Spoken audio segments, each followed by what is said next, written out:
Yeah, that's what I'll take.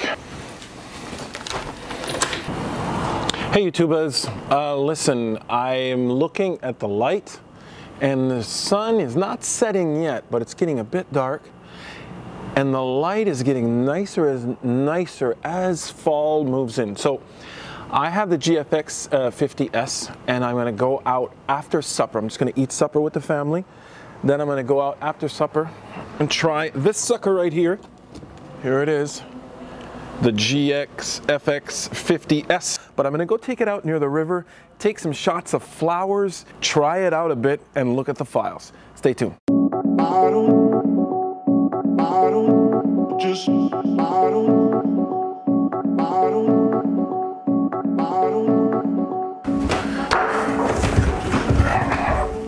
Who bought me these socks, by the way?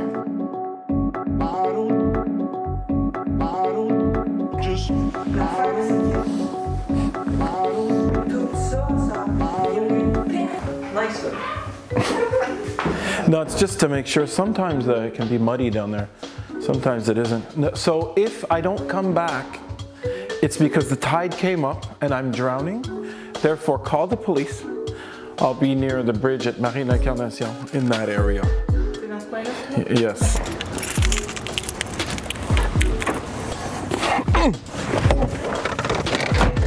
Cool. This is one hot ass car. Light is still getting nice.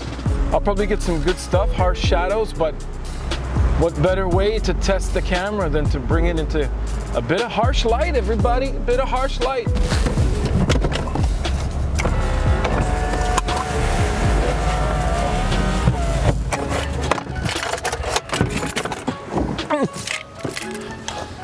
Gonna put this around my neck. Definitely don't want to break this camera. Cool, a lot of cool stuff here. Let's go down here right away. Okay, see if we can get some shots in here.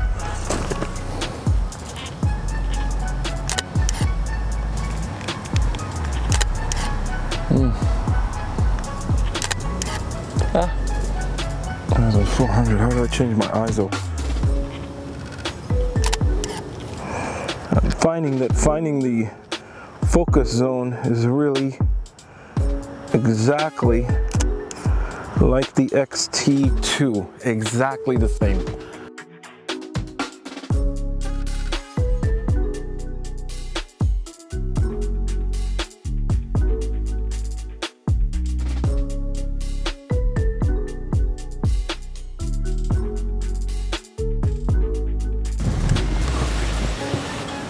Okay.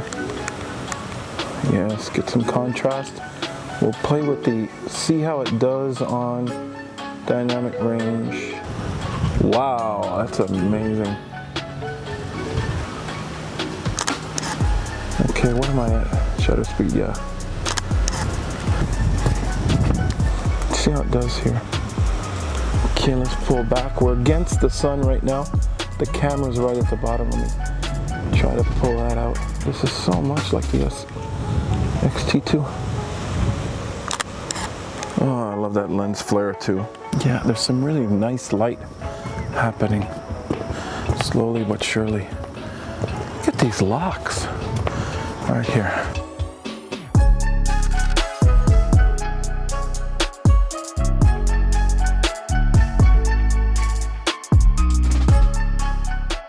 After taking the shot, before the live view comes back, either in the EVF or in the LCD, it can take a little while.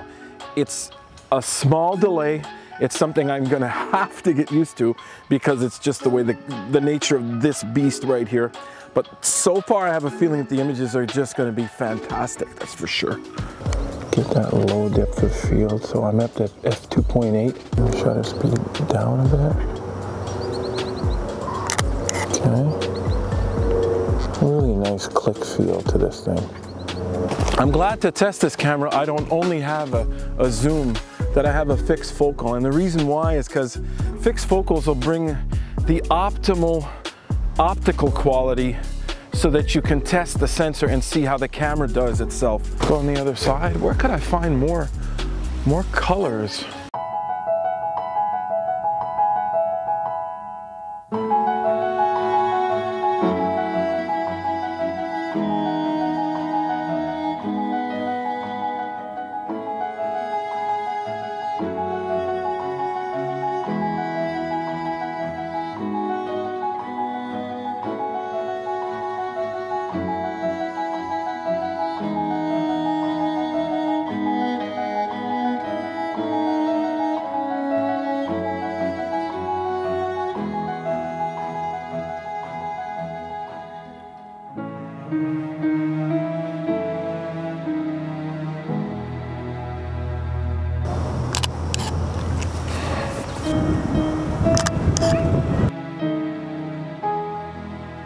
Friggin' red focus peaking is so nice.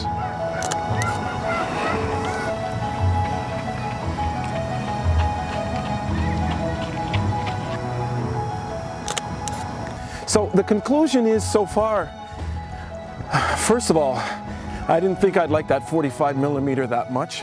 I did the calculation, it's roughly a 35mm equivalent. It's a fixed focal, guys, and it's made by Fuji. So fixed focal, Fuji, the two things together make for just a fantastic combination. Now I'm super eager to go and analyze it and look at these shots inside the computer and see what we can find. I am definitely eager to do that, so stay tuned. Okay, here we go, everybody. Listen, you might hear some stuff in the background. It's the sounds of a house living. There's a washer, dryer, all kinds of stuff going on, but it doesn't really matter. I'm going to analyze these photos a tiny bit and let you see what I have done so far. So there's a couple of notes I want to make right off the bat. The files are quite big. Let me show you here really quick. I'll go into the actual file where they are. They're right in here, GFX Park. And let's look at the size here. Okay, so the actual, this is on average, it's 11, like the actual JPEG itself is 11.4 megabytes, and the raw files, these are compressed lossless. They are 43.1. I will be going for lossless, I mean completely uncompressed next time. I don't know why I put it on compressed lossless, but it doesn't really matter. Another thing I want you to note is that I also did not import when I went to the library here. When you go into import, you can actually copy as DNG. I did not do that, and I actually added the files straight into my library so that I would use the native Fuji raw files. Now, I don't know if that changes anything, how it can affect whatever's going on, but I did it anyways just to make sure that we were working on the actual raw files themselves. So very quick, let me go through a couple of points that I've noticed so far. And listen, I could have gotten some better sharpness, so I think for now I'm not going to be fair in my evaluation on the actual lens, the 45mm f2.8, for a couple of reasons, and we're going to talk about those right off the bat. Is that I think sharpness can be an issue in the sense that you cannot really jiggle around this camera too much. I think in an ideal world it would have a stabilized sensor. I don't know what that entails for a gigantic sensor like this one is, but it would definitely be groundbreaking and something that would make the medium format a lot better. But being a person who's not really used medium format that much, I found it pretty hard, and I can tell by some of the images that I have. Let's say I look at this one right here, these flowers. If I go in here, I mean, it is very, very sharp. If I go into the develop module here, guys, just to show you guys to what extent it is sharp. Let me pull this out here. Look at the square right here. That's what I'm zooming in on, and look at the sharpness and what you're seeing. So that's another thing I will be talking about in a second. But I just wanted to mention that sometimes I felt that I could get a sharper shot. On that lens, I was opened up quite a bit. If I look in the library here, let me look quickly. I'm at f2.8 quite a bit on a lot of the shots. So let's start with a couple of things that I think are important to mention. One is that definitely wanted to mention the fact that sharpness can be an issue if you move around this camera. You need tripod or some sort of stabilizer system, stabilized lens or whatever. And right now on the GFX system, that does not exist. Now, if you zoom in on these shots, some of them are really, really sharp as hell. And we will look at that in 2 seconds. But before we do that, I wanted to mention the fact that, remember that the larger that sensor gets, the smaller the depth of field will be when you open up. Now, is that a good thing? Is that a bad thing? Depends on who you're talking to. If you're talking to a portrait photographer, it's a good thing. If you close down, I mean, if you open up and you're talking to a sports photographer, you will not be that happy. He needs more depth of field, or he or she needs more depth of field when they're shooting sports events and stuff like that. So it can be an issue. I just wanted to mention that it is something that is crazy, crazy shallow depth of field. And I will go into this image right here. This is an image of my camera that I took really quick. As you can see, I'll get into color and everything else, but highlights and shadows are just fantastic, I find. But I wanted to go into this image right here when we're looking at the Audio Technica here. If I go into this, now you see right here, this is where I pick my focus point right here, so you can see how sharp that gets. Now from this distance right here, you already see it blurring out. You already see it blurring out here. This distance right here is nay shy of maybe 1.5 centimeters. So I am opened up on this one, GF45mm F2.8. I am quite opened up here, and you can see that your depth of field is even shallower than a full frame. And I just wanted to mention that, just get that out of the way. Now I had a couple of shots here that I think are really good to maybe show a bit of the dynamic range. Here, I'm going to put these up. Yes, this is just a, but what a beautiful shot. I mean, just the light, everything about this shot to me is really great. And I have two shots that I took, and these are taken at f2.8, 1/1000th of a second.